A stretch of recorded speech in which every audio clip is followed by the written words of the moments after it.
at nagsimula na nga yung debate sa plenaryo sa Senado, Chairman Senator Tolentino, sir, yung sa pagbabalik ng mandatory ROTC.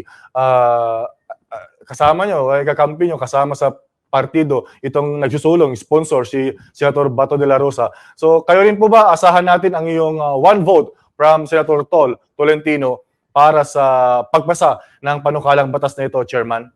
Opo, in fact, meron po akong panukalang batas dyan. Isa po ako sa main author. At ngayong araw pong ito ay sisimulan namin. Ako po yung honorary chairman nito, yung ROTC Games. Kaya ako ano po yun?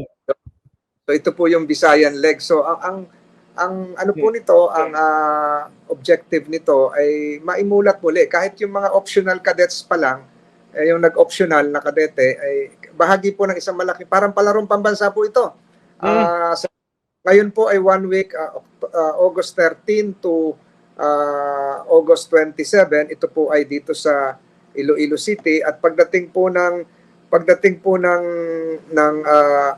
August 27 to September 1 ay yung Mindanao Regional Games sa Zamboanga City, at pagkatapos po noon yung Luzon ay October 17 to 23 sa Tagaytay at sa Indang, Cavite, at pagdating po ng NCR October 8 to 14 sa Manila and Pasig, at National Championship na sa October 22 to 27 sa Metro Manila din. So, ang layunin po nito ay ipakita na kahit optional pa lang ang ROTC, buhay na buhay po ang ROTC sa ating mga kabataan. At mamaya hong alas 4, nandito rin nga ako sa Iloilo City, yung the first ever Miss ROTC Philippines, yung Visayan leg muna.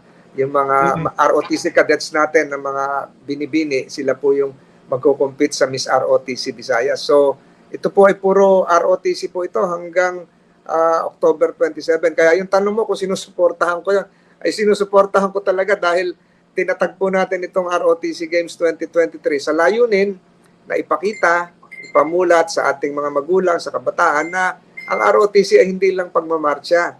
Ang ROTC ay hindi lang pagbibilad sa araw. Ang ROTC ay hindi lamang po yung pagising ng madaling araw. Ang ROTC ay paghubog ng disiplina, at kasama po rito ang sports.